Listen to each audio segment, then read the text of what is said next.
वादी कैंडिडेट एवं युग परिवर्तन आश्रम सोनापार सड़क रेहरा बाजार बलरामपुर।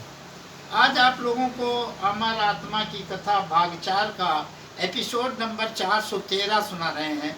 हम ये 4 जुलाई 1962 मतलब 5 जुलाई 1962 की घटना है और उस घटना में हम एक बारात में थे, एक क्या अपने बड़े भाई के बारात में थे और वहाँ क्या माहौल था उस मैं आत्मा से और बारात में दोनों में घुल मिल के कैसे रहता था उसे आपको सुनाने की कोशिश करूंगा और इस किताब में मैंने लिख दिया है, वही पढ़ के सुना दूंगा। यह है एपिसोड नंबर 413। गुरुदेव ने इतना कहा मुझसे, आत्मा से बात करो जाकर और सारी कहानी लिख डालो, उसमें उससे ही ज्ञान को तू पाकर। आत्मा से ज्ञान लेके और तुम सारी कहानी लिख डालो, ये गुरुदेव ने कहा। गुरुदेव तो अंतर ध्यान हुए, बस मुझसे इतना कहकर आत्मा वही हंसती थी, बोलने लगी वह फिर जमकर। गुरुदेव तो अंतर ध्यान हो गई, लेकिन आत्मा जो है फिर बोलने लगी। हे मित्र सुनो अब वही कहानी जो पहले से कहती आती हूँ, और तेरे जीवन के हर क्षण को मैं याद तुझे दिलवाती हूँ। तेरे ही जीवन के क्षण को मैं याद दिलवा के भगवान का दर्शन करवाऊंगी। फिर क्या मुझे याद आया, हम जाजिम पर लेटे थे, बचपना मस्त थी, मस्ती में बाराती के संग सोते थे। अब याद आया मुझे कि हम तो यहाँ जाजिम पर लेटे हुए, जाजिम का मतलब जो जमीन पे बिछाया जाता था उसको हम जाजिम कहते हैं, और उसी पर और पूरी बारात रहती थी, हम भी लेटे हुए थे। भोर हुआ, अब रात के समय खत्म हुआ, भोर हुआ तो कचरबच और कचबच होता था, और मैं तो पूरा मस्त रहा, मस्ती में नींद को लेता था।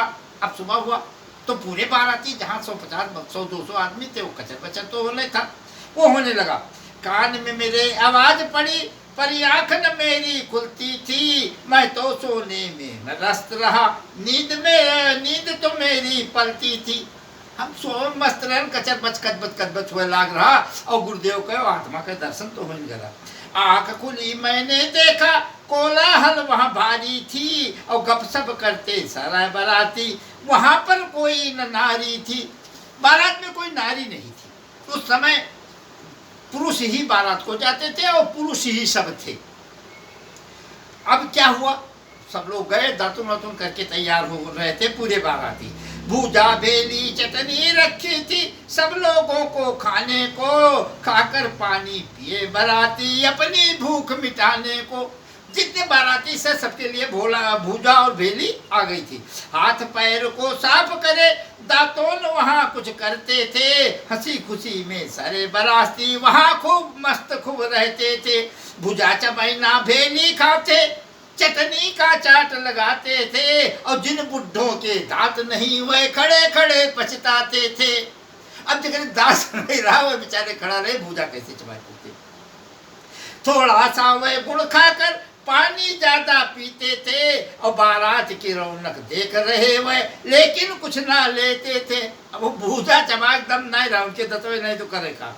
कुछ लोग वहां पर तब पहुंचे दूल्हा को घर ले जाने को, और दूल्हा के साथ लड़के आमे बासी खाना खाने को। उस समय बासी खिलाने का रवाज था।